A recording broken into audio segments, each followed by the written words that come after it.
Γιώργο, Τι γίνεται? τι σημαίνει φθινόπωρο? Φθινόπωρο, Φθινόπωρο σημαίνει cozy time. Πάμε να σου δείξω. Αμέ. Πάμε. Εννοείται, αφού θέλεις να μάθεις τι είναι φθινόπωρο, τώρα μιλάμε για cozy time, θα ξεκινήσω με τη δική μου πολυθρόνα. Δεν υπάρχει καλύτερο πράγμα από το να κάθεσαι σε αυτή την πολυθρόνα, ενώ έξω αρχίζουν τα κρύα, αρχίζει και συννεφιάζει. Η πολυθρόνα relax είναι πραγματικά το κάτι άλλο. Για όσους είναι λάτρες της κρεβατοκάμαρας, εδώ έχω το κρεβάτι και στρώμα Sorano. Είναι ό,τι πιο αναπαυτικό υπάρχει. Έχει φωτισμό στο κεφαλάρι για να κάνεις μια πιο ωραία ατμόσφαιρα.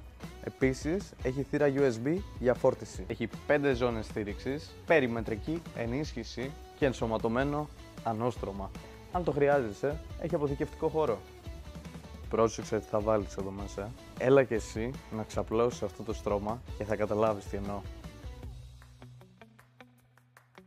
Και αν έχεις μεγάλη παρέα, ο καναπές Ροζάνο είναι η ιδανική επιλογή. Αποτελείται από 6 κομμάτια, εκ των οποίων 3 μπορείς να τα διαμορφώσεις όπως θες εσύ. Έχει premium ποιότητα και πολύ αναπαυτικό κάθισμα. Επίσης, είναι ηλεκτρικό. Ξέρεις τι πάει να πει αυτό?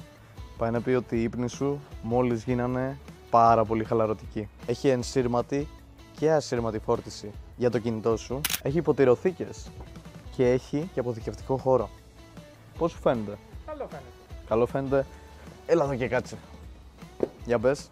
Ό,τι καλύτερο. Ό,τι καλύτερο,